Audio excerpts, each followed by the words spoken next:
আমন্ত্রণ জানাতে পারেন না এবং সুযোগও নেই। যেহেতু জাতীয় ঐক্যমত্য কমিশনে আমরা 32টি রাজনৈতিক দল প্রায় দীর্ঘ 2 মাস ধারাবাহিক আলোচনা করেছি এবং সেই আলোচনায় ফ্যাসিবাদ এবং ফ্যাসিবাদের সহযোগী কাউকেই আমন্ত্রণ জানানো হয় নাই কিংবা জানানোর সুযোগ ছিল না। সুতরাং আগামীতে জাতীয় নির্বাচন কমিশনের যে বৈঠকগুলো হবে এই বৈঠকগুলোতেও আমরা ফ্যাসিবাদের দোষরদেরকে কোনোভাবেই দেখতে চাই না, এই আপত্তিটা আমরা জানিয়েছি। একই সাথে আমরা বলেছি যে বিগত কেয়ারটেকার সরকারের আন্ডারে যে 4টি নির্বাচন হয়েছিল এবং তখন আমাদের আরপিওতে এরকম একটি বিধান ছিল যে কেয়ারটেকার সরকারের সাথে সংশ্লিষ্ট ব্যক্তিবর্গ নির্বাচনে অংশগ্রহণ করতে পারবে না।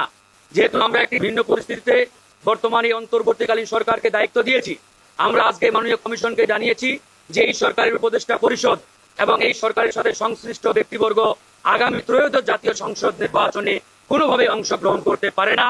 এটা নৈতিকতার সাথেও যায় না। একই সাথে তারা যদি আগামী জাতীয় নির্বাচনে অংশগ্রহণ করে এটা দেশি বিদেশি নানাভাবে আমাদের আগামী জাতীয় নির্বাচনকে প্রশ্নবিদ্ধ করবে। আমরা আমাদের এই আপত্তির বিষয়টি মাননীয় কমিশনকে আমরা আজকে স্পষ্ট করে জানিয়েছি। আরেকটি বিষয় আমরা কমিশনের দৃষ্টিগোচরে নিয়ে আসছি যে ইতিমধ্যে প্রতীক নিয়ে বেশ কয়েকটি দল নির্বাচন কমিশনকে বারবার বিব্রতকর অবস্থার মধ্যে ফেলার চেষ্টা করছে। এটি আমরা গণমাধ্যমে দেখেছি যে গেজেটে বা গেজেটভুক্ত না হওয়া সত্ত্বেও একটি রাজনৈতিক দল একটি নির্দিষ্ট প্রতীক বারবার চেয়ে জাতীয় নির্বাচন কমিশনকে প্রশ্নবিদ্ধ করার চেষ্টা করছে এবং তারা বারবার বলার চেষ্টা করছে যে অমুক প্রতীক না পেলে নির্বাচন হতে দেওয়া হবে না, নির্বাচন হবে না, আমরা অংশগ্রহণ করব না। এই যে এরকম নানামুখী পদ্ধতিপূর্ণ বক্তব্য আচরণ, এগুলো আসলে কোনোভাবেই রাজনৈতিক শিষ্টাচারের মধ্যে পড়ে না।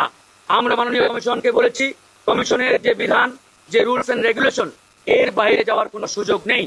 এই কমিশনের বিধি বিধানের মধ্যে যা রয়েছে তার মধ্যেই কমিশনকে থাকতে হবে।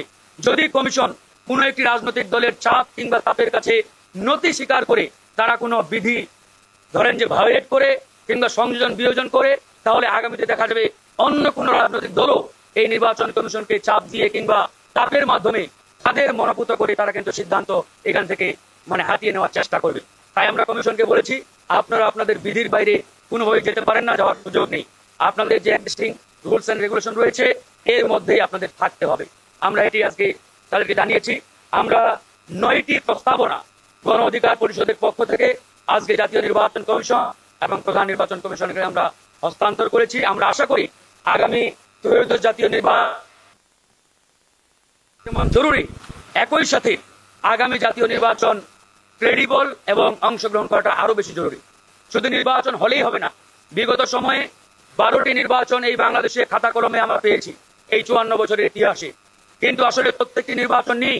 আমাদের প্রশ্ন রয়েছে, আলোচনা রয়েছে এবং সমালোচনার বড় একটি জায়গা কিন্তু রয়েছে। তা আমরা চাই আগামী ত্রয়োদশ জাতীয় নির্বাচন নিয়ে দেশি বিদেশি যে স্টেটগুলো রয়েছে তারা যাতে প্রশ্নবিদ্ধ জায়গায় আমাদের এই নির্বাচনকে ফেলতে না পারে। তাই আমাদের প্রত্যেকটি সংশ্লিষ্ট যারা আমরা প্রতিষ্ঠান, সংগঠন কিংবা রাজনৈতিক দল রয়েছি আমাদেরকে সতর্ক এবং সজাগ থাকতে হবে। আমরা আজকে যে 9টি প্রস্তাবনা জাতীয় নির্বাচন কমিশনকে হস্তান্তর করেছি তার মধ্যে প্রথমত হচ্ছে আমরা আগামী ত্রয়োদশ জাতীয় নির্বাচনে প্রবাসীদের ভোটাধিকার নিশ্চিত করতে চাই। এটি আপনারা জানেন যে গণ অধিকার পরিষদ প্রায় 1 বছর আগেই প্রবাসীদের ভোটাধিকার নিয়ে তারা সোচ্চার ছিলেন এবং আমরা প্রায় 6 মাস আগে কমিশনকে জানিয়েছিলাম যে প্রবাসীদের ভোটাধিকার নিশ্চিত করতে হবে। তো কমিশন আজকে জানিয়েছে